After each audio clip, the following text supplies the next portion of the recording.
must be very confusing to be a liberal today.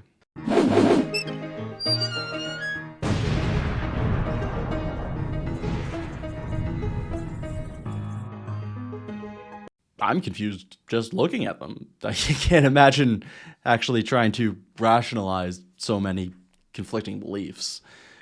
For example, for the first time in recent memory, a session of Canadian Parliament has been opened by a throne speech actually delivered by Canada's head of state, the King of Canada.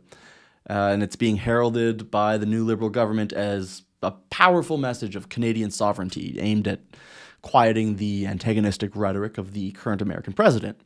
But this speech and all the hype around it offers a wonderfully symbolic example of the inherent contradictions required of being a liberal in Canada today. I mean, it seems like only yesterday the natural, liberal, progressive idea was to sever ties with the monarchy. I mean, after all, how could any self-respecting modern society have a bunch of thieving, murderous colonizers as their heads of state? Trudeau even replaced the St. Edward's crown in our coat of arms with his own creation with snowflakes of no religious or historical significance.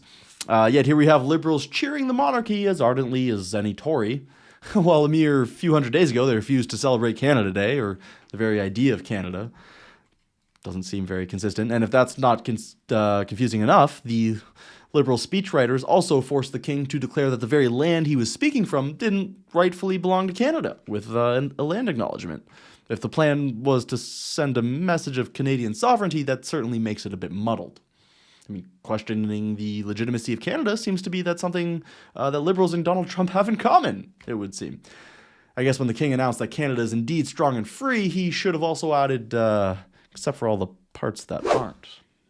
I mean, if we're going to pretend Ottawa isn't part of Canada, pack it in, boys. We've had a good run. What are we even doing here? If the king in the capital city isn't sure if he's in Canada or not, I guess we're done. I mean, do liberals actually think through anything they do, or do they just like saying meaningless words and feeling good about themselves? It's a rhetorical question, Farley. What? It's a rhetorical question. That means you don't have to answer it.